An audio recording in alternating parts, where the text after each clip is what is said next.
Connor, we're out for fight number 4 on May the 20th, a week on Saturday. And we've got a good opponent for you. We've got CJ Wood. Yeah, he's good, isn't he? CJ Wood, yeah. I think he's in Middlesbrough way. Yeah, he's from Middlesbrough, yeah. He's from up them ways, yeah. He's fought a couple of times on the VIP shows. I have certainly filmed him a couple of times. I think he was Shane Singleton's last fight. He was, yeah, his comeback fight. Put him down as well, didn't he? He did. I think he was in the 4th or the 5th round. Yeah. And then he ended his shoulder. He still won the fight. Shane still won the fight, but it was a good fight. It was, yeah. And he's a good test for anyone. Yeah, he's a good, durable, good opponent for me for a fight. Like I was meant to box him last time. The fight I had to pull out with my Iron March, was it? Yes. March.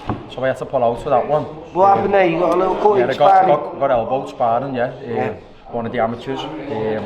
Just a freak accident really, but got it cut open, so got pulled out.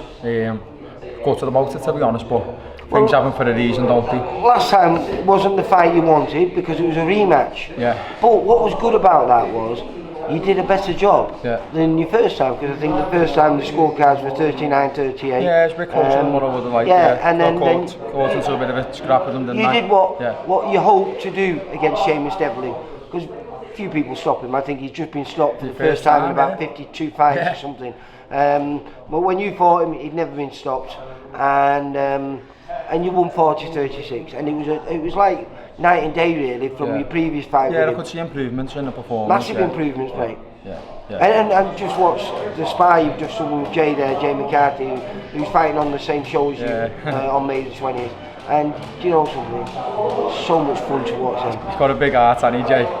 You always get a great spar with him. He's as I say, got a massive heart, but he's good as well. If you're not on your game, he's still good. Like, you know what I mean? He's explosive, and we always have a good spar. Me and Jay, for some reason, we always get into a good little scrap. But I think this is the first time I've sparred Jay. Probably since my last camp when I was training with Jay, and we used to spar up, like the spars used to go the same way, I go, you go, but this time I know it's just me boxing more, just trying to keep him away, little. Well, I was listening to Frankie, and I was just, in fact I was talking to Frankie Preston, your coach, and I'd always imagined Frankie just being a bit of an animal when he was boxing. But he's actually a bit of a connoisseur. He likes nice boxing. He likes to make sure you use your feet. He doesn't like necessarily for you to get in a war. No, he does. He's no war. Yeah, you're right. He's spot on there. He wants you boxing all the time. He doesn't stop that. What does he say? Rocky Balboa shit. He says to me a lot. He just wants me boxing, but I've got to be, because I'm tall for the weight, aren't I? I need to use my attributes I've got, don't I? Yes. I don't want to be giving them away and standing there with someone who wants that type of fight. So that's what I've been working on a lot more. Keeping everything long. Don't get me wrong. There's times where you've got to have a scrap, but I know I can do that. Well, Frankie knows I can do that, so he doesn't worry about me doing that. But what he likes is nice boxing, and that's what we're working on. Well, I think Jay's great preparation for your opponent. Because CJ's a bit similar. He's the exact same height, I think, isn't he? Yeah. And he's aggressive.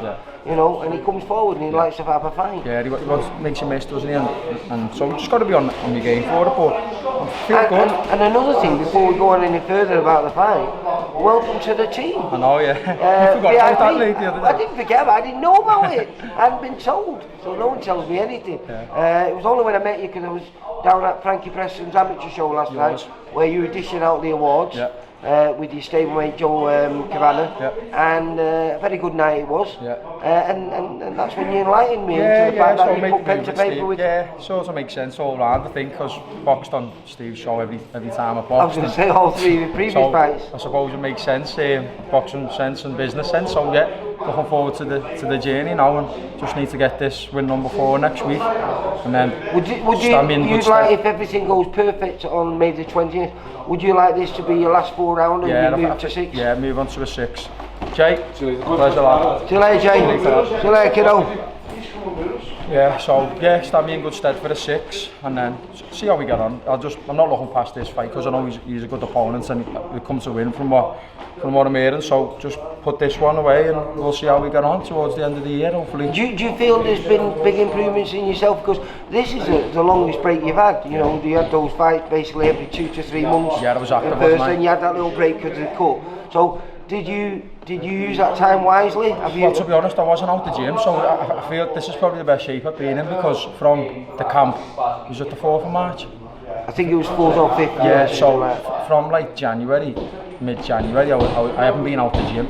So I think I had a week after my eye, 2 weeks tops, and then I've just been training. Yeah. I haven't been out the gym, and I've been adding strength to my training as well. I've been with my mate Phil.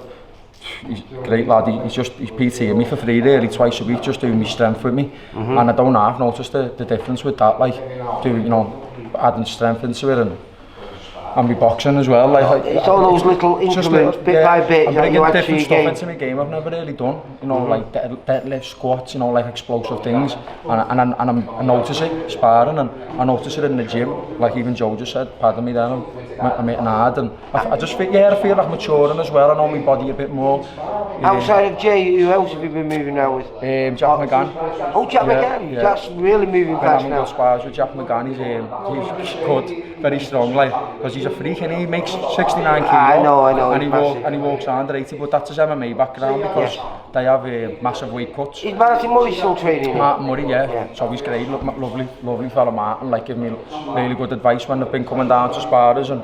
And again, good preparation because you don't want to be in there having a scrap with him because he's strong, very, very strong, like. So that's getting me boxing more. So that's a great spar, and there's some really tight. Well, you seen last night. There's some really good amateurs in the gym as well. Yeah. So I'm doing like 6 rounds with them twice a week. Jack, Jay. It's amazing that, isn't it? Good, yeah. He's built a huge shed in his back garden. Producing champions, just has to walk in the back garden. But no, everything's good, yeah. So looking forward to next week now, and hopefully win number 4 league. Yeah, well listen, I'm looking forward to it. Boxing as well, we've got Brad as well, who you've just interviewed, haven't we? Fighting Nathan Corliss. Yeah, that's going to be intriguing. And like I said, this is where it all started for you. We're in Molly McStein's. And so must be nice for you to return down here, see a few friendly faces. Yeah, proper boxing man, Lee, lovely. Always will be close with Lee Smogger, legend in the game. And it's just a great environment in here. Everyone's lovely in here. No egos, everyone help each other out. So it's good to see Brad though. It's good to see him. I'm coming back and having a go because I think he's a danger man at cruiser. I don't think anyone will want to fight him. The thing about that fight is he's got everything to gain and absolutely nothing to lose. And the first time he gets opportunity to fight in front of a few of his own friends in his own town, and with if he wins.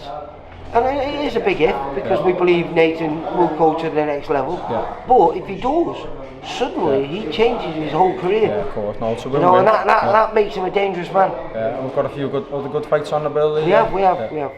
We've not got the top of the bill no more. Wish it was going to be Brandon Dio for the English title. Oh yeah, he's had a bit of bad luck, hasn't he, with fighting. Terrible. But he'll get his time. He'll get his turn, and he'll become a champion. And he'll become a serious champion.